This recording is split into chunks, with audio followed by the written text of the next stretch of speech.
ये एक लंबी हॉरर कहानी होगी जिसका नाम है भूतिया हवेली का रहस्य। ये कहानी एक प्राचीन हवेली, उसके अतीत के रहस्यों और उन घटनाओं के इर्द गिर्द घूमती है जो वहां रहने वालों के साथ घटित होती हैं। भूतिया हवेली का रहस्य। अध्याय 1। हवेली की ओर। शहर से लगभग 20 किलोमीटर दूर एक घने जंगल के बीचों बीच एक पुरानी उजाड़ हवेली थी। लोग कहते थे कि यह हवेली भूतिया थी और जो भी वहां गया वह कभी लौटकर नहीं आया। लेकिन ये सब अंधविश्वास है, ऐसा मानते थे तीन दोस्त राहुल, विक्रम और सिमा। राहुल एक पत्रकार था जो रहस्यमयी घटनाओं की रिपोर्टिंग करता था।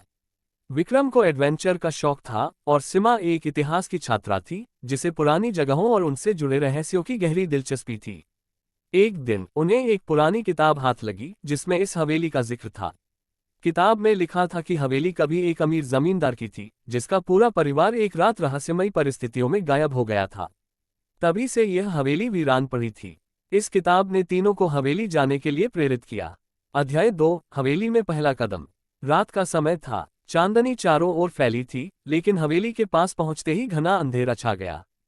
हवेली के दरवाजे पर जाले लगे थे और एक हल्की सी धुंध चारों ओर फैली थी। जैसे ही तीनों अंदर घुसे, उन्हें अंदर की दीवारों पर पुराने जमाने की तस्वीरें लगी मिली।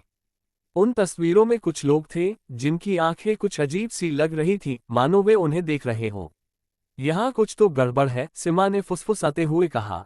राहुल और विक्रम ने उसे मजाक समझा और आगे बढ़े। तभी अचानक हवेली का दरवाजा जोर से बंद हो गया। तीनों ने पीछे मुड़कर देखा, लेकिन दरवाजा खोलने की कोई कोशिश बेकार गई। अध्याय 3। अतीत की परछाइयां। जैसे ही वे आगे बढ़े, उन्हें एक पुराना लकड़ी का बक्सा मिला। जब उन्होंने उसे खोला तो उसमें एक डायरी थी। ये डायरी उस जमींदार की बेटी रुक्मिणी की थी। डायरी में लिखा था कि हवेली में कुछ अजीब घटनाएं होती थीं। रात के समय किसी के चलने की आवाजें आती थीं, खिड़कियां अपने आप खुल जाती थीं और कभी कभी कोई किसी का नाम लेकर पुकारता था। डायरी पढ़ते ही हवेली में अजीब घटनाएं होने लगी। दीवारों पर लगे चित्र हिलने लगे, हवा में किसी के फुसफुसाने की आवाज आने लगी और फर्श पर किसी के पैरों के निशान उभरने लगे। अध्याय 4। छुपा हुआ रहस्य। तीनों ने तय किया कि वे हवेली के तहखाने में जाकर देखेंगे कि वहां क्या है। जैसे ही उन्होंने तहखाने का दरवाजा खोला, उन्हें एक ठंडी हवा का झोंका महसूस हुआ। नीचे जाने पर उन्होंने देखा कि वहां एक पुराना कमरा था जिसमें कई सारी हड्डियां बिखरी पड़ी थीं। एक दीवार पर खून से लिखा था, मुझे बचाओ। तभी अचानक एक छाया उनके सामने उभरने लगी। वह एक महिला की आत्मा थी जो रो रही थी। वह रुक्मिणी की आत्मा थी। अध्याय 5। सत्य का खुलासा। रुक्मिणी की आत्मा ने उन्हें बताया कि उसके पिता ने लालच में आकर हवेली में एक तांत्रिक को बुलाया था जिसने अमृतत्व पाने के लिए पूरे परिवार की बलि दे दी थी। लेकिन रुक्मिणी की आत्मा कभी मुक्त नहीं हो सकी और वह इसी हवेली में कैद रह गई। तुम लोग ही मुझे मुक्ति दिला सकते हो, आत्मा ने कहा। सिमा ने किताब में पढ़ा था कि आत्मा को मुक्ति दिलाने के लिए उस तांत्रिक का नाम लेकर मंत्र पढ़ना होगा। उन्होंने मंत्र पढ़ा और देखते ही देखते हवेली हिलने लगी। तभी तांत्रिक की आत्मा भी प्रकट हुई और क्रोधित होकर उन पर हमला करने लगी। लेकिन तीनों ने हिम्मत नहीं हारी और मंत्र पूरा पढ़ा। अचानक एक जोरदार चीख के साथ तांत्रिक की आत्मा जलकर राख हो गई और हवेली फिर से शांत हो गई। अध्याय 6। अंत या नई शुरुआत। सुबह होते ही हवेली की दीवारें धीरे धीरे गिरने लगीं और तीनों किसी तरह बाहर निकलने में कामयाब रहे। उन्होंने पीछे मुड़कर देखा तो पूरी हवेली जलकर राख बन गई थी। रुक्मिणी की आत्मा अब मुक्त हो चुकी थी। लेकिन जब वे अपनी कार के पास पहुंचे तो राहुल के हाथ में रुक्मिणी की वही डायरी थी और उसमें आखिरी पन्ने पर लिखा था, मैं अब भी यही हूँ। भूतिया हवेली का श्राप। भूमिका। राजस्थान के एक छोटे से गांव में एक पुरानी सुनसान हवेली थी जिसे लोग कालासर हवेली के नाम से जानते थे। इस हवेली का इतिहास खून से लिखा गया था। लोग कहते थे कि वहां जाने वाला कभी वापस नहीं आता। हवेली के बारे में कई डरावनी कहानियां प्रचलित थीं, लेकिन किसी के पास कोई ठोस प्रमाण नहीं था। यही रहस्य एक युवा पत्रकार अर्जुन को उस हवेली तक खींच लाया। उसके साथ थे उसके दोस्त करण, जो एक वीडियोग्राफर था, और रिया, जो एक इतिहास की छात्रा थी। तीनों इस हवेली की सच्चाई का पता लगाने के लिए वहां जाने का फैसला करते हैं। योजक चिन्ह, योजक चिन्ह, योजक चिन्ह। रात का समय था। तीनों अपनी जीप से हवेली की ओर बढ़ रहे थे। रास्ते में गांव के कुछ बुजुर्गों ने उन्हें चेतावनी दी, बेटा वहां मत जाओ, वो हवेली जिंदा है, वहां मौत का साया है। लेकिन वे अपनी जिज्ञासा को रोक नहीं पाए और हवेली के अंदर दाखिल हो गए। योजक चिन्ह, योजक चिन्ह, योजक चिन्ह। जैसे ही वे अंदर पहुंचे, हवेली की दीवारों पर लगे पुराने चित्र उन्हें घूरते हुए महसूस हुए। वहां की हवा बोझिल और ठंडी थी। अचानक करण ने कैमरे से एक तस्वीर ली और जब उसने उसे देखा तो उसमें एक काली परछाई दिखाई दी। ये क्या था? रिया ने डरते हुए पूछा। अर्जुन ने इसे भ्रम समझकर नजरअंदाज किया, लेकिन करण और रिया को कुछ अजीब महसूस हो रहा था। योजक चिन्ह, योजक चिन्ह, योजक चिन्ह। हवेली में घूमते हुए उन्हें एक पुरानी लकड़ी की अलमारी मिली। उसमें से एक फटी पुरानी डायरी मिली। ये डायरी हवेली के पुराने मालिक ठाकुर वीर सिंह की बेटी रुक्मिणी की थी।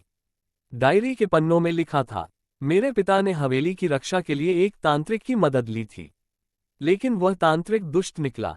उसने हवेली को श्रापित कर दिया। अब मैं और मेरा परिवार इस श्राप के कारण इस हवेली में कैद हो गए हैं।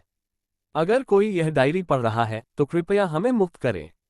डायरी पढ़ते ही हवेली में अजीब घटनाएं होने लगी। दरवाजे अपने आप बंद हो गए, दीवारों पर खून के धब्बे दिखने लगे और सीढ़ियों से किसी के उतरने की आवाज आने लगी। योजक चिन्ह, योजक चिन्ह, योजक चिन्ह। अचानक एक सफेद साया उनके सामने प्रकट हुआ। ये रुक्मिणी की आत्मा थी। तुम यहाँ क्यों आए हो? उसने ठंडी आवाज में पूछा। रिया ने हिम्मत जुटाकर कहा, हम तुम्हारी आत्मा को मुक्ति दिलाने आए हैं। रुक्मिणी ने उन्हें बताया कि हवेली में छुपे एक पुराने कमरे में तांत्रिक का सामान रखा है। अगर वे उसे नष्ट कर दें तो हवेली का श्राप समाप्त हो सकता है। योजक चिन्ह, योजक चिन्ह, योजक चिन्ह। तीनों ने मिलकर तहखाने में जाने का फैसला किया। जैसे ही वे वहां पहुंचे, चारों ओर घना अंधेरा था। करण ने टॉर्च जलाए, लेकिन उसकी रोशनी भी किसी अदृश्य शक्ति के कारण धीमी हो गई। एक कोने में उन्हें एक पुरानी संदूक मिली। जब अर्जुन ने उसे खोला तो अंदर काले जादू के कई प्रतीक और खून से सनी हुई हड्डियां थीं। तभी अचानक हवेली हिलने लगी। एक काले धुएं से भरा एक साया उनके सामने प्रकट हुआ। ये वही तांत्रिक था जिसने हवेली को श्रापित किया था। योजक चिन्ह, योजक चिन्ह, योजक चिन्ह। तांत्रिक की आत्मा जोर से हंसने लगी। तुम लोग मेरी सत्ता को नष्ट करने आए हो। जाओ, अपनी मौत के लिए तैयार हो जाओ। तभी हवेली की छत से खून टपकने लगा, दीवारों से हाथ निकलने लगे और चारों ओर भयंकर चीखें गूंजने लगीं। हमें कुछ करना होगा, अर्जुन चिल्लाया। रिया ने डायरी में लिखे मंत्र को पढ़ना शुरू किया। मंत्र के प्रभाव से तांत्रिक की आत्मा तड़पने लगी, लेकिन वह अब भी पूरी तरह नष्ट नहीं हुई थी। योजक चिन्ह, योजक चिन्ह, योजक चिन्ह। अर्जुन ने हिम्मत जुटाकर उस संदूक को आग लगा दी। जैसे ही आग की लपटें उठी, हवेली में भयंकर चीख पुकार मच गई। तांत्रिक की आत्मा तड़प तड़प कर जलने लगी और उसके साथ ही हवेली भी हिलने लगी। रुक्मिणी की आत्मा ने मुस्कुराकर कहा, अब मुझे मुक्ति मिल गई। अगले ही पल हवेली की छत गिरने लगी। तीनों किसी तरह बाहर भागे और देखते ही देखते पूरी हवेली जलकर राख हो गई। योजक चिन्ह, योजक चिन्ह। अर्जुन, करण और रिया अपनी जीप में बैठकर गांव की ओर लौटे। उन्होंने चैन की सांस ली कि अब सब खत्म हो गया। लेकिन तभी अर्जुन ने अपनी जेब में कुछ महसूस किया। जब उसने बाहर निकाला तो वह रुक्मिणी की वही डायरी थी और आखिरी पन्ने पर एक नई इबारत लिखी थी, मैं अभी भी यहाँ हूँ। ये एक लंबी हॉरर कहानी होगी जिसका नाम है भूतिया हवेली का रहस्य। ये कहानी एक प्राचीन हवेली, उसके अतीत के रहस्यों और उन घटनाओं के इर्द गिर्द घूमती है जो वहां रहने वालों के साथ घटित होती हैं। भूतिया हवेली का रहस्य। शहर से लगभग 20 किलोमीटर दूर एक घने जंगल के बीचों बीच एक पुरानी उजाड़ हवेली थी। लोग कहते थे कि यह हवेली भूतिया थी और जो भी वहां गया वह कभी लौटकर नहीं आया। लेकिन ये सब अंधविश्वास है, ऐसा मानते थे तीन दोस्त, राहुल, विक्रम और सीमा। राहुल एक पत्रकार था जो रहस्यमयी घटनाओं की रिपोर्टिंग करता था। विक्रम को एडवेंचर का शौक था और सीमा एक इतिहास की छात्रा थी जिसे पुरानी जगहों और उनसे जुड़े रहस्यों की गहरी दिलचस्पी थी। एक दिन उन्हें एक पुरानी किताब हाथ लगी जिसमें इस हवेली का जिक्र था।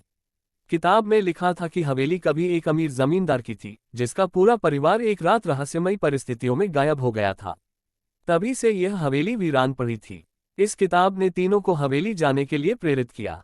रात का समय था, चांदनी चारों ओर फैली थी, लेकिन हवेली के पास पहुंचते ही घना अंधेरा छा गया। हवेली के दरवाजे पर जाले लगे थे और एक हल्की सी धुंध चारों ओर फैली थी। जैसे ही तीनों अंदर घुसे, उन्हें अंदर की दीवारों पर पुराने जमाने की तस्वीरें लगी मिली। उन तस्वीरों में कुछ लोग थे जिनकी आंखें कुछ अजीब सी लग रही थी, मानो वे उन्हें देख रहे हों।